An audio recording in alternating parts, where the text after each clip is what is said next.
Hello there, welcome back. कैसे हो आप सब? मैं हूं गौरव काबरा। एक बार फिर से आप सबका बहुत बहुत स्वागत है हमारे यूट्यूब चैनल पे। कल मैंने मैनेजमेंट अकाउंटिंग को लेकर के जो हमारा रिवीजन प्लान है फॉर जून 2026 एग्जाम्स वो डाला था यूट्यूब पे। बच्चों ने रिक्वेस्ट किया, सर सारे ही सब्जेक्ट्स का डाल दो। So we are starting off with paper number 8 now.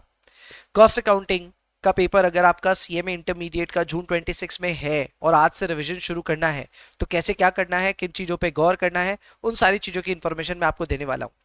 Goes without saying, आपको अगर ये रिवीजन प्लान डाउनलोड करना है तो डिस्क्रिप्शन में आपको मेरे व्हाट्सएप ग्रुप का लिंक मिल जाएगा, जाइए ज्वाइन कीजिए। अब लिमिटेड सीट्स है, आपको पता है 1000 प्लस हो जाएंगे तो फिर उसके बाद ऐड नहीं करने को मिलेंगे यहाँ पे WhatsApp members. So right now we are about 900। So जल्दी से जाइए और ग्रुप को ज्वाइन कीजिए। You will get to download the revision plan. ये जो इन्फोग्राफिक है ये आप डाउनलोड कर पाएंगे। फिलहाल वीडियो में आगे बढ़ते हैं। Let's get started with the discussion कि रिवीजन प्लान को किस तरह एक स्टूडेंट ऑप्टिमाइज कर सकता है और बहुत अच्छे नंबर लेकर के निकल सकता है इन पेपर नंबर 8 कॉस्ट अकाउंटिंग। शुरुआत करते हैं। सबसे पहले बहुत चलो डिटेल में बात करेंगे तो थोड़ा सा मैक्रो लेवल पे घुस जाते हैं। अगर अपने बात करें यहाँ पे तो एक स्ट्रक्चर्ड रोड मैप की आपको दरकार थी, मैं वही लेकर के आया हूँ आपके लिए। और हम कुछ कोर फिलोसॉफीज के ऊपर सबसे पहले बात करना चाहते हैं।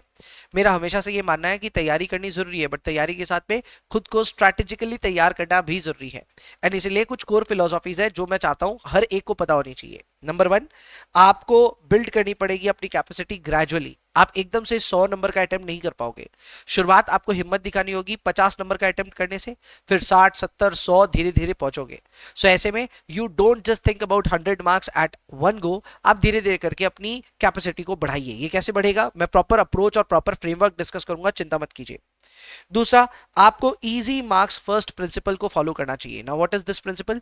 दिस प्रिंसिपल एंश्योर्स कि जो पेपर में इजी एरियाज है आप उनको इतना अच्छा तैयार करके जाएं कि कल को कुछ भी हो जाए पेपर में आप इजी एरियाज में बहुत इजीली स्कोर करें एंड मिनिमम जो 50 मार्क्स आपको चाहिए अपने पेपर में वो तो कम से कम अचीव कर लें। हाँ, ये मैं मानता हूं कि 70, 80, 90 जैसे स्कोर्स जो कि कई स्टूडेंट्स लेकर के आए हैं वैसे स्कोर्स आप भी ला सकते हैं, लेकिन वो लाने के लिए आपको हार्डर एरियाज में भी अच्छा स्कोर करना पड़ेगा। बट इजी एरिया में तो सबको स्कोर करना पड़ेगा। तो अगर आप बहुत बड़ा एम नहीं भी कर रहे हैं या कर भी रहे हैं तो भी इजी एरियाज पे पहले ध्यान देना ज्यादा जरूरी है। वो कौन से एरियाज है मैं उन पे भी खुल करके बात करूंगा। नेक्स्ट आती है कि अपना डेडलाइन क्या है। सर 31 में हम लोग एक डेडलाइन लेकर के चल रहे हैं, क्योंकि जाहिर सी बात है जून आ जाएगा तो जून में आप क्या ही पढ़ लोगे। तो जो भी रिवीजन का प्लान मैं आज डिस्कस कर रहा हूं ये आप यही मान लीजिए कि आज 18 मार्च से शुरू होकर के 31 मई तक का ये पूरा प्लान है एंड कुछ फेजेस में ये प्लान बना हुआ है। आइए पहले फेज 1 और 2 की बात करते हैं। फेज 1 और 2 में आप कम से कम इतनी तैयारी करना चाहोगे कि आप एग्जाम में फेल ना हो। अब ये तैयारी करने के लिए आप अपने फाउंडेशन पे काम करोगे एंड फाउंडेशन पे काम करने के लिए यहां से लेकर 2 मई तक आपके पास टोटल टाइम है ये काम करने को। अब ये 2 मई का क्या टर्म है मैं उसके बारे में बात करूंगा, बट रफली आप ये मान करके चलो आपके पास 1.5 मंथ्स है टू अकॉम्प्लिश दिस टारगेट। अब इसमें आप फेज 1 में सबसे पहले इजी मार्क्स पे काम कीजिए। ये इजी मार्क्स पे काम करने के लिए 12 अप्रैल मैंने आपके लिए एक डेडलाइन तय की है। ऐसा इसलिए तय किया क्योंकि मैं चाहता हूं कि आप अपना पहला कॉस्ट अकाउंटिंग का मॉक 13 अप्रैल को दे दें। जी हाँ, मैं अपनी वेबसाइट पे भी मॉक डालूंगा, आप वहां से भी मॉक दे पाओगे और तब तक इंस्टीट्यूट भी अपने मॉक पेपर्स रिलीज कर चुका होगा तो आप उसको भी दे सकोगे। एनीवेज आपको जहां से भी मॉक देने का मन है विद सजेस्टेड आंसर आप उसको इवैल्यूएट करोगे कब? 13 तारीख को। तो 13 तारीख से पहले आप खुद को एक मिनिमम लेवल के लिए तैयार करना चाहते हो। वो क्या लेवल है भाई? वो लेवल है कि आप cost sheet, material chapter, labour chapter, contract costing, process, budget और स्टैंडर्ड कॉस्टिंग को मोटा मोटी तैयार कर लेंगे। अब स्टैंडर्ड कॉस्टिंग पेपर नंबर 8 में काफी इजी चैप्टर कंसिडर होता है क्योंकि यहाँ पे सिर्फ मटेरियल और लेबर दो ही टाइप के क्वेश्चंस हैं। तो इन सारे चैप्टर्स को आप पहले तैयार कीजिए। इन जितने भी चैप्टर्स के मैंने नाम लिए ये सारे इजी चैप्टर्स होते हैं। इन सब में स्कोर करना काफी ज्यादा आसान है। एग्जाम में भी इसके ऑब्वियसली आपके क्वेश्चंस देखने को मिलते हैं, तो आप इनको अच्छे से तैयार करेंगे। इसके अलावा आप डेली एमसीक्यू प्रैक्टिस कीजिए। डेली एमसीक्यू प्रैक्टिस करना है तो मेरे यूट्यूब के ही पोस्ट सेक्शन में आपको जाकर के एमसीक्यू देखने को मिल जाएंगे। रोज के रोज हम लोग एक एमसीक्यू डालते हैं पर सब्जेक्ट। इसके अलावा टेलीग्राम पे भी प्रैक्टिस चल रही है और हमारे वेबसाइट के फ्री रिसोर्सेज पे भी जाकर के आप चाहें तो अपने फ्री अकाउंट के थ्रू ही बहुत सारी प्रैक्टिस कर सकते हैं। इनफैक्ट 400 प्लस एमसीक्यूज के हमने क्विजेस बना करके डाले हैं फॉर ऑल द पेपर्स। आप चाहें तो अपने कॉस्ट अकाउंटिंग की भी प्रैक्टिस कर सकते हैं। तो ये चीज का ध्यान रखिएगा, फेज 1 में आपको इन सारी चीजों पे ध्यान देना है। फेज 2 में हम थोड़ी स्टेबिलिटी ला लेंगे, लेकिन फेज 2 से पहले क्या करेंगे, हम अपना पहला मॉक दे देंगे। पहला मॉक हम देंगे 13th ऑफ अप्रैल को, एंड 13th ऑफ अप्रैल को जो हम अपना पहला मॉक देंगे उसमें टारगेट क्या रहेगा, हमारा टारगेट रहेगा कि हम 50 मार्क्स का अटेम्प्ट कर ले कम से कम, एंड 30 या उससे ज्यादा स्कोर कर ले इन द एग्जामिनेशन। अब यहाँ पे आपके ऊपर में कोई हाथी घोड़ा मैंने एक्सपेक्टेशन नहीं डाली। मैं ये नहीं कह रहा कि आपको 100 मार्क्स पूरा अटेम्प्ट करना है, मैं बस ये कह रहा हूं कि भाई 50 नंबर का पेपर अटेम्प्ट करने लायक हो जाओगे क्या, हो जाओगे तो दे ही देना। देने के बाद आपको ये नहीं देखना है कितना छूटा क्या हुआ, 50 का अटेम्प्ट हुआ, 30 प्लस आया, then you have accomplished your goal number 1। आपको उसके लिए चिंता नहीं करना है कि जोर मेरा तो सिर्फ 30 आया। 30 is also a good marks in mock number 1, believe me, ठीक है। और आपको मॉक पूरा ही देना है, पूरा 100 मार्क्स का मॉक लेकर के बैठना है, लेकिन अटेम्प्ट कितना करना है, 50 और मोर, ठीक है। गुड। अब आते हैं फेज नंबर 2 में। फेज नंबर 2 में हम धीरे धीरे अपनी प्रिपरेशन को और थोड़ा आगे बढ़ाएंगे। रिविजन्स में अब हम सर्विस कॉस्टिंग को, जो रिलेटिवली स्टूडेंट्स को थोड़ा सा हार्ड लगता है, उसको इंक्लूड करेंगे। और मार्जिनल कॉस्टिंग के जो बेसिक बेसिक सवाल होते हैं ना, बेसिक, ज्यादा हाईफाई नहीं, बेसिक बेसिक सवालों को हम इसमें इंक्लूड करना चाहेंगे। एंड इसके साथ स्टैंडर्ड कॉस्टिंग की थोड़ी और बेहतर प्रैक्टिस करना चाहेंगे। ये प्रैक्टिस करने से हमारी grip over the entire syllabus और बेहतर हो चुकी है। मैं यहाँ पे ऑब्वियसली हाईफाई क्वेश्चंस और मार्जिनल कॉस्टिंग की बात नहीं कर रहा, बेसिक सवाल जो होते हैं अगर आप उनको भी ठीक ठाक तैयार कर पाते हो तो ये आपके फेज 2 के लिए आपको तैयार करता है। ये फेज 2 कब से कब तैयार करना है खुद को, ये आपको तैयार करना है 14 अप्रैल से लेकर के 2 मई, यानी 13 मई को आपने अपना पेपर दिया, आपने अपना पेपर देने के बाद सजेस्टेड आंसर से अपना पेपर चेक किया और खुद को एक फीडबैक दिया कि आप कहां कच्चे हो कहां पक्के हो। उसके अगले दिन से आपको वापस लगना है अपनी पढ़ाई में। हाँ, मैं ये अज्यूम एकदम नहीं कर रहा कि आपको सिर्फ एक ही पेपर पढ़ना है, आप और भी पेपर पढ़ रहे होंगे, बट हाँ, आप एक एक करके अपने कम से कम वीकनेसेस पे काम करना शुरू करोगे ओवर द नेक्स्ट 15 डेज। उन 15 दिन में आप सर्विस कॉस्टिंग, मार्जिनल कॉस्टिंग और स्टैंडर्ड कॉस्टिंग को और थोड़ा बेहतर कर लेना। फिर क्या करना है सर, 2 मई को आपने अपनी पढ़ाई कंप्लीट करी, 3 मई को और एक मॉक दे दीजिए। अब आप कहेंगे सर दूसरा मॉक, भाई मैं टोटल 3 दिलवाऊंगा, चिंता मत करो। आपका दूसरा मॉक जो होगा वो 3 मई को आप दे दीजिए। इस मॉक में आपको क्या करना है, आपको अटेम्प्ट करना है 75, या फिर अगर हो सके तो उससे ज्यादा अटेम्प्ट कीजिए, and you have to try to score 40 और मोर।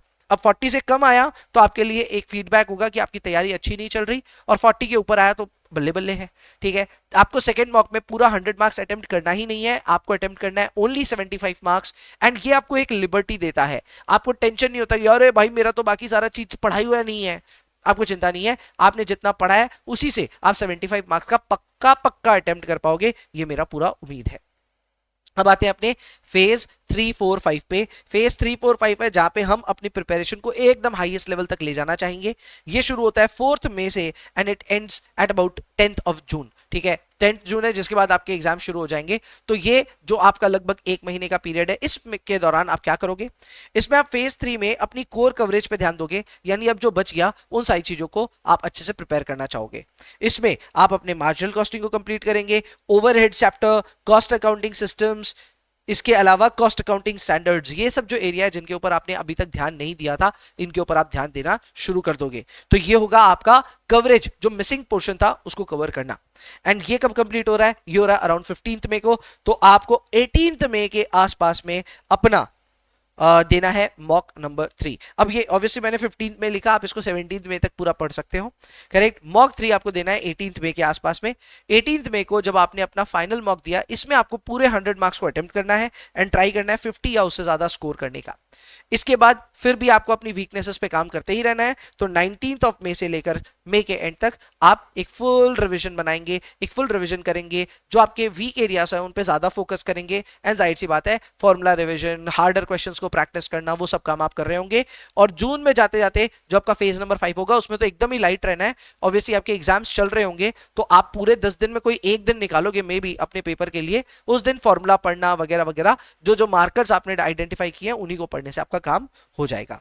तो ये है आपका ओवरऑल रिवीजन प्लान कि आपको कैसे क्या तैयार करना है। स्टार्ट विद इजी एरियाज जहां पे आपका स्कोर बनेगा, और इनिशियली मॉक देना शुरू कीजिए, जिससे आपको एक हैबिट पड़ जाएगी, एक तो एग्जाम फेस करने की, दूसरी आपको यह पता चल जाएगा कि कैसे इजी एरियाज को लगातार फोकस करते हुए आप 30, 40, 50 वाला बेंचमार्क क्रॉस कर दोगे।